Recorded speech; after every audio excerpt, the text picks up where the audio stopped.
I started learning magic when I was about 6 years old. I had a magic set that my grandparents got me, and I learnt this rope trick in there. And the moment I learnt the rope trick, I actually fooled myself when I started performing it.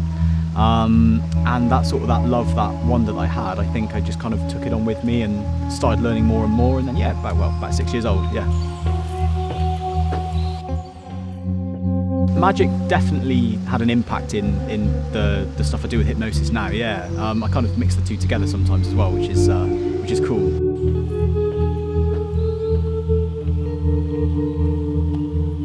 There's a lot of speculation in today's society whether hypnosis is real. I mean, part of the reason why you guys are making this video is to do with that, I think.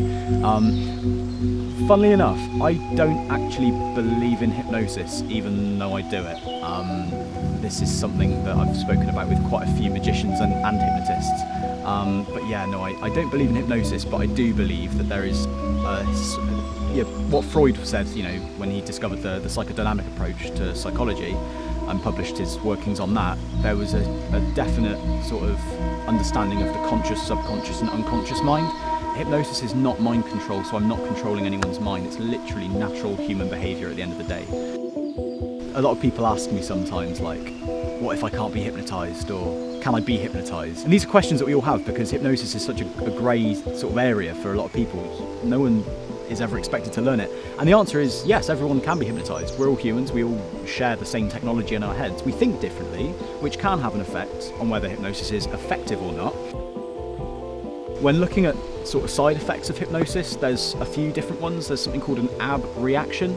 So an example of an ab reaction would be me getting 10 people up on stage for a hypnosis show saying, guys, I want you to imagine that you're in a fish tank full of piranhas. Now, I would never say that's a horrible thing to say, but if I did, and one of those participants had a phobia of piranhas, they would believe that they are with their phobia. So they might start, sweating, their heart rate would increase, they might even, have a fit or something, and that'd be really bad. That would stem from the subconscious mind. What is the subconscious mind? It's a part of your brain. So Freud, again, this is all based on theory, but Freud, the psychologist, said that you have a conscious, a subconscious and an unconscious mind. Now, your conscious is what you feel. It's what you feel, what you smell, what you can see. It's what you can think. It's everything that you are physically conscious of. And your subconscious is kind of like a bridge that interacts your conscious mind to your unconscious mind. And if you imagine almost like an iceberg, you've got that little tip of the iceberg above the ocean, and then you've got the ocean. So the tip is the conscious mind, the ocean is your subconscious mind, and then that massive other part of the iceberg, enormous, is the unconscious mind. And when someone's hypnotised, you're talking to the subconscious mind. If someone smokes, that's in their conscious, so you need to swap that. Maybe the sensation of throwing up or gagging. You can swap the sensation of throwing up or gagging from the unconscious and then putting the smoking into the unconscious, so it's a swap technique. And that's one of the ways of sort of curing people as well.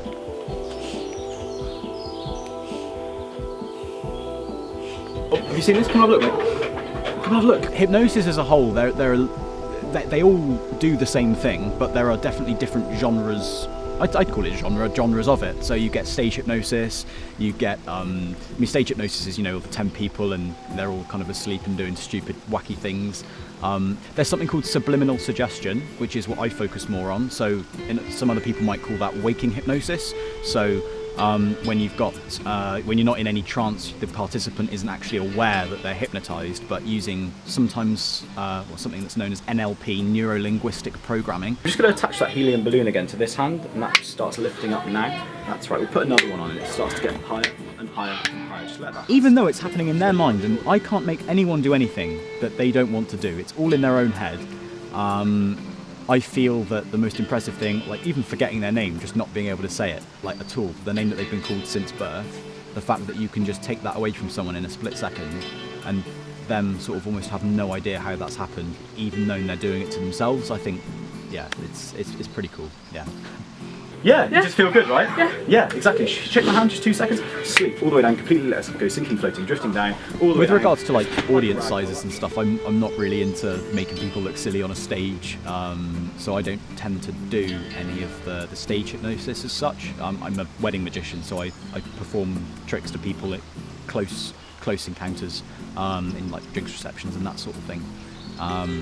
So that's when I kind of do it the most, like making people forget a playing card or forget their own name or stick them to a wall or something like that. Now in a moment I'm going to pop the balloon. When I pop the balloon, your entire body's going to relax. You won't fall over, but you'll just go even deeper than you are now. Nod if you understand that for me. Amazing. 3, 2, 1, pop. That's right. Just let yourself. Like really quite small things, nothing too imposing, and I think for people to just sort of just tap into a little bit about what that's about rather than have a full-on experience, I think is actually quite nice. It's almost like an eye-opener to what else is out there and stuff.